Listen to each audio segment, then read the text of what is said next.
For the interview, could you state your name and tell us a bit about the company that you work for? Okay, I'm Ryan O'Hagan, and the company that I started was Cube Media Productions, specialised in graphic design, video work, and motion graphics. What made you want to work in the media industry? I suppose it really happened by accident for me. I started out as a journalist, but then whenever the recession hit, a lot of newspapers closed, and then I came to work for SRC, and I was working as a learning support assistant within the media department, and I found out pretty sharp that I could use all the programs. I was able to use Photoshop and Premiere Pro and seemed to be able to pick it up quite easily. And I suppose it was because I had my journalism background that I understood media, and just snowballed from there.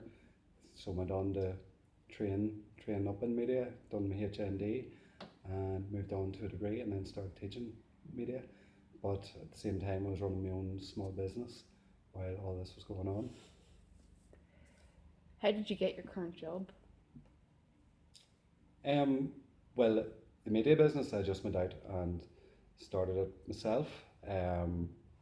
Just saw an opening.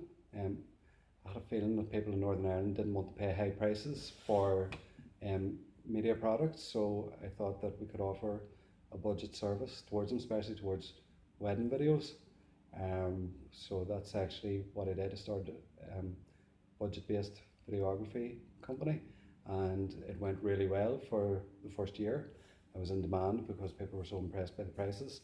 At that time, nobody else was working at the same, doing wedding videos for the same money as me. But once I started, everybody started undercutting one another, and now a lot of people are doing weddings for £400. So I suppose I could be a victim of my own success there. What is your current job role and the responsibilities that you have? Well, in regards to the small business, I am the director of the business. It's very small to keep it that way. I just take on about 6 or 7 weddings a year, and then do graphic design for local companies. There's most of what I do is print design, and it's brochures for companies, flyers for companies, writing advertorials for companies. So I use InDesign, Photoshop, and Illustrator and Blender to make whatever the company wants. So it'll all depend on the company what they ask me for, whether it's rebranding or just making corporate material to promote their business. What type of contracts are common in the industry? How does this affect your financial planning? Well, I suppose in the industry, it's on a freelance basis, um, especially whenever you are running your own business. They're one-off clients, but you would quote them for the job, and hopefully, if you do the job right, they will come back for repeat business. Now, if you're doing wedding videos for people, obviously weddings should be a one-off thing, unless you're really unfortunate. But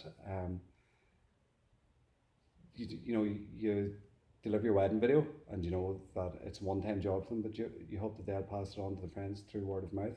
But if you're working for other businesses, doing design work for them, you hope that you do a good job and they will come back for repeat business, and again that they'll recommend you on to other people, and that other companies will then hire you in turn. So in short, it is just short-term contracts for working on a freelance basis, and there is very little job security with it. So you never know what's going to come in the door or when the phone's going to ring with your next customer. Signing a non-disclosure agreement for project is common in the industry. What other legal considerations must you or employees provide?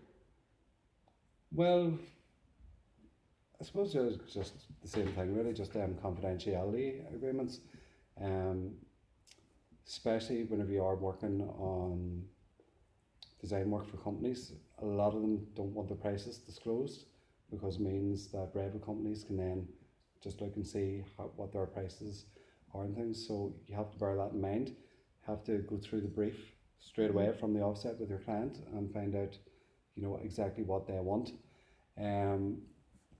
That is a very big thing, especially in Northern Ireland. They don't want to give any information away to their rivals, Yeah. especially concerning prices or things.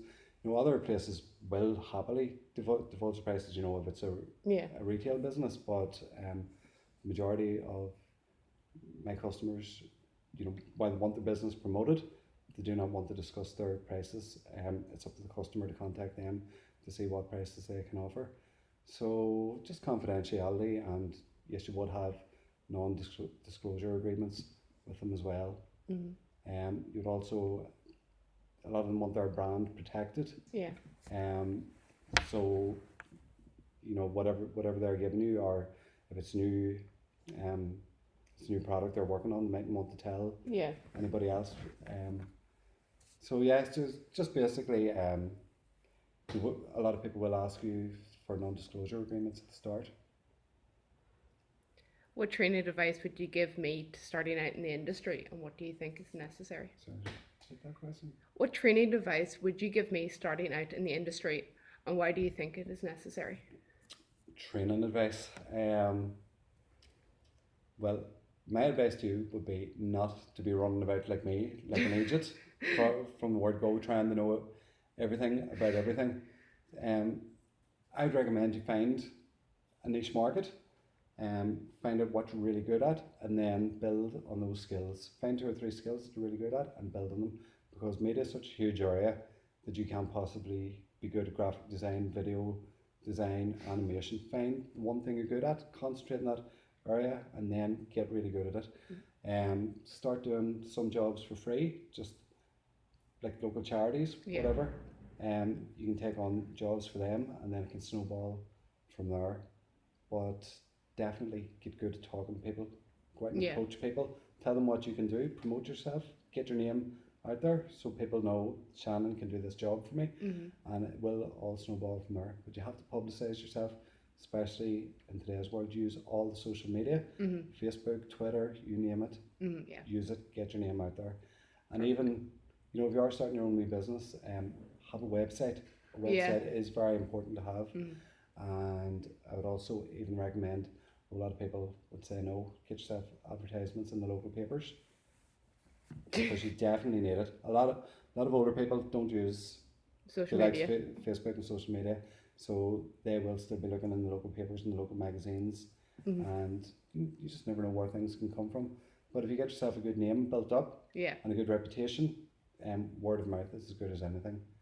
But don't be running around trying to do everything at once.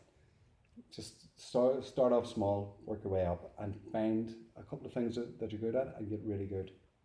Thank you very much. Is that it? Yeah.